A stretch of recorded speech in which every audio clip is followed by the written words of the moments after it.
Hello বন্ধুরা, কেমন আছো তোমরা? অনেক ভালো আছে, আমি অনেক ভালো আছি। এখানে চলছে আমাদের শপিং। দীঘা যাওয়ার জন্য আমরা শপিং করেই যাচ্ছি। যেহেতু দীঘা যেতে হবে না, তারপর আমরা রাত্রি 9টার দিকে পৌঁছে যাই হচ্ছে ট্রেনে। এখানে আমি, মামি, বর, আমি, তারপর আমার পুচকি বোন ছিল, যারা সারাটা রাত এবার ফোন ঘাঁটতে ঘাঁটতে কেটে যায় এনার। আর আমি সারা রাত ঘুমাইনি। আমি সারা রাত জানলার দিকেই তাকিয়েছিলাম কখন সকালটা হবে, কখন ট্রেনটা দাঁড়াবে।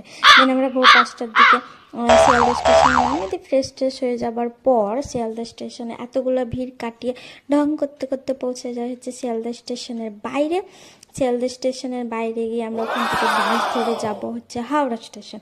দেন বাস ধরার পর আমরা পৌঁছে যায় হাওড়া স্টেশনের ওইদিকে। হাওড়া স্টেশন থেকে আবার আমাদেরকে ট্রেন ধরতে হবে। আমি সারাটা রাত না ঘুমিয়ে খুব ক্লান্ত ছিলাম, যার কারণে একদমই পারছিলাম না। দেন আমরা হাওড়া স্টেশনে পৌঁছাই। হাওড়া স্টেশন থেকে ট্রেনটা অনেকটাই লেট ছিল। দেন হাওড়া স্টেশন থেকে